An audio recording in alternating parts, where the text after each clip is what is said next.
Hi friends, good evening. ನಾನು ಇವತ್ತು ನಿಮಗೆ ತೋರಿಸ್ಕೊಡ್ತಿರೋ ರೆಸಿಪಿ ಏನಂತಂದರೆ ಎಣ್ಣೆ ಬದನೆಕಾಯಿ. ಕೆಲವೊಂದು ಕಡೆ ಎಣ್ಣೆ ಬದನೆಕಾಯಿ ಅಂತಾರೆ, ಎಣ್ಗಾಯಿ ಅಂತಾರೆ. ನಾನು ಇದಕ್ಕೆ ಎಣ್ಣೆ ಬದನೆಕಾಯಿ ಅಂತ ಕರಿತೀನಿ. ಸೊ ಹೇಗೆ ಮಾಡೋದು ಅಂತಂದರೆ, ಮೊದಲಿಗೆ ಬದನೆಕಾಯಿ ತೊಗೊಂಡಿದ್ದೀನಿ, ಮೇನ್ ಬದನೆಕಾಯಿ. ನಂತರ ಇದೆಲ್ಲ ಮಿಕ್ಸಿ ಜಾರ್ಗೆ ಹಾಕೊಳ್ಳೋದು. ಕೊತ್ತಂಬರಿ, ಈರುಳ್ಳಿ, ಬೆಳ್ಳುಳ್ಳಿ, ಟೊಮೊಟೊ, ತೆಂಗಿನಕಾಯಿ ಮತ್ತು ಹುರಿದಿರೋದು ಕಡಲೆಕಾಯಿ, ಆಮೇಲೆ ಖಾರದ ಪುಡಿ ಮತ್ತು ಧನಿಯಾ ಪುಡಿ, ಆಮೇಲೆ ಮಸಾಲ ಐಟಮ್ಸು.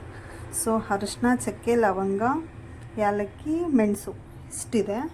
ಸೊ ಇದನ್ನೆಲ್ಲ ಗ್ರೈಂಡ್ ಮಾಡ್ಕೊಂಬರೋಣ.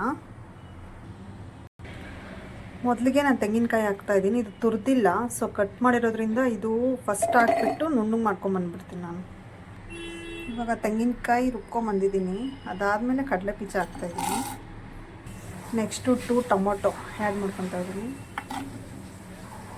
ನೆಕ್ಸ್ಟು ಒಂದು ಚಿಕ್ಕದು ಆನಿಯನ್ನು ಮತ್ತು 2 ಬೆಳ್ಳುಳ್ಳಿ. Next masala items. ನೆಕ್ಸ್ಟು ಧನಿಯಾ ಪೌಡ್ರು ಹಾಗೆ ಚಿಲ್ಲಿ ಪೌಡರ್. ಫೈನಲಿ ಕೊತ್ತಂಬರಿ. ಮಸಾಲ ರುಬ್ಕೊಂಬಂದಾಯಿತು. ಇವಾಗೆಲ್ಲ ಈ ಥರ ಕಟ್ ಮಾಡ್ಕೊಂಡಿದ್ದೀನಿ ಬದನೆಕಾಯಿ. ಈ ಟೈಪ್ ಮಸಾಲ ತುಂಬ್ಕೊಂಡ್ಬಿಟ್ಟು ಹಿಂಗೆ ಹಾಕ್ಕೊಳೋದಿಲ್ಲ ಲಾಸ್ಟಲ್ಲಿ. Finally oil. ಇದಕ್ಕೆ ಜಾಸ್ತಿ ಎಣ್ಣೆ ಬದನೆಕಾಯಿ ಪಲ್ಯಗೆ ಆಯಿಲೇ ಜಾಸ್ತಿ ಹಾಕಬೇಕು.